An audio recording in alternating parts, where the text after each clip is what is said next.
Hey, how are you? Steeds meer jonge Ierse artiesten kiezen voor het Gaelic, oftewel de Ierse taal, als de taal waarin ze muziek maken en performen. En dat is niet per se alleen uit traditie, maar ook uit creatieve vrijheid. Want het is een hele mooie, rijke taal. En zo ga ik nu ook een band checken, IMLÉ. En die treden ook op in het Iers. En ze boeken heel veel succes. Ze gaan zelfs een soundtrack maken van een grote internationale dramaserie. Maar goed, het is allemaal gepraat. Laten we eens gaan luisteren. Let's go. To Ray IMLÉ, coming straight off the grain to your brain. It's Scotty VM, she is Sermaha, VM Soul, Quilla Law, Quilla Kia, Curran P and some Bow. Reading with quotes that they scream at the shows. It's that IMLE, father for your soul.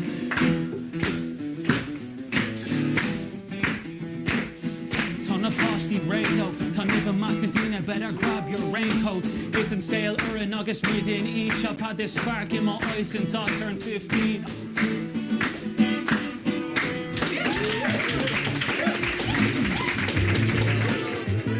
Na de show spreek ik de band nog even op het buitenterras van de bar.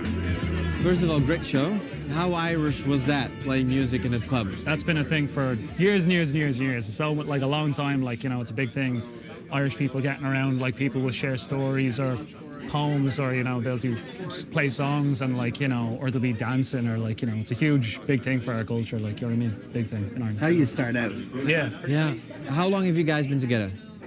Well, IMLÉ, the project of IMLÉ, which is like a collective, I suppose I would call it, that started maybe nearly 10 years ago, but none of these guys were involved in it. Really? I wanted to have a project where we were performing music in the Irish language that was maybe a little bit different, that was using electronic music, using kind of blues or, you know, different kind of vibes.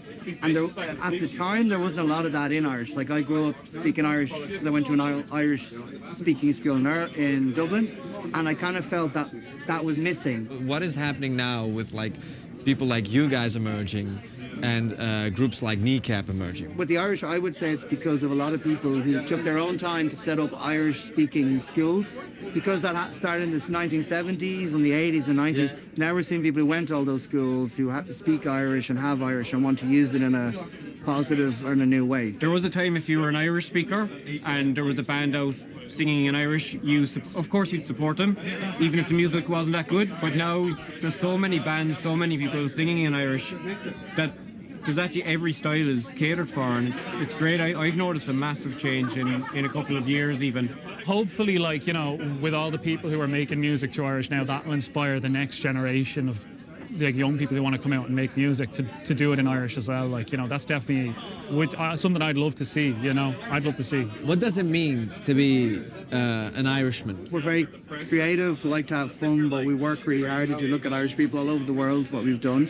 But it's a very open place as well. I think that's a message that we have to really keep, you know, that, like, culture that anyone can join in. You can come over here and you can come in to a pub and you can sit down and watch us listen to trad music, and if you want to get involved, you can get involved, or anything we're doing. It's a kind of very open society is what we're kind of, I don't know.